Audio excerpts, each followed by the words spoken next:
তো আপনারা ফেসবুকে ভিডিও আপলোড করতে করতে অনেকগুলা ভিডিও আপলোড করেছেন, 20-40টা ভিডিও আপলোড করা শেষ, কিন্তু আপনাদের ভিডিওতে কোনো ভিউজ আসতেছে না এবং আপনাদের ভিডিও র্যাঙ্কিং করতেছে না। কেন করতেছে না আজকে আপনাদেরকে সেটা বলবো এবং শেখাবো। আমার কাছে যেভাবে অন্যদের ভিডিও সাজেস্ট করতেছে, আমি মোবাইলে স্ক্রলিং করার সময় বা ল্যাপটপে স্ক্রলিং করার সময় অন্যদের ভিডিও আমাদের ফোনে যেভাবে সাজেস্ট করে, ঠিক ওইভাবে আপনার ভিডিও কেন সাজেস্ট করে না এবং র্যাঙ্কিং করে না। তো ওইরকম দুইটি সেটিংস শেখাবো আপনাদেরকে। দুইটি সেটিংস অন করলে আপনার ভিডিও র্যাঙ্কিং এবং ভাইরাল হওয়ার সম্ভাবনা থাকবে। তো আর কথা না বাড়িয়ে চলুন আজকের ভিডিও শুরু করা যাক।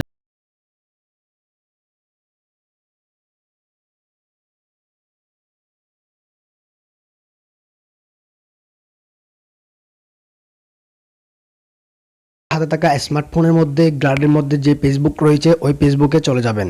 আপনারা সর্বপ্রথম ফেসবুকে গিয়ে আপনাদের ফেসবুক আইডিটি লগ ইন করে নেবেন।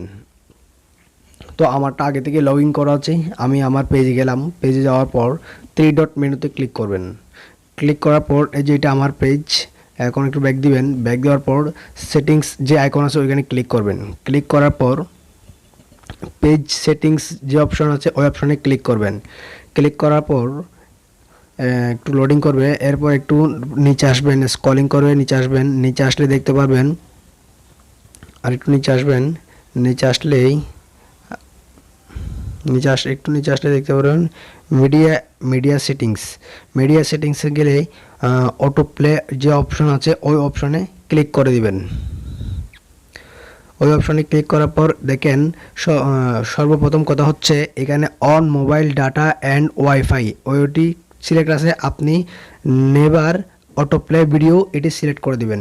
এটি সিলেক্ট করে দেওয়ার পর আপনার ভিডিওটি অন্যজনের কাছে র্যাঙ্কিং করবে এবং সাজেস্ট করবে, ভিডিও আপনার রিচ বাড়বে।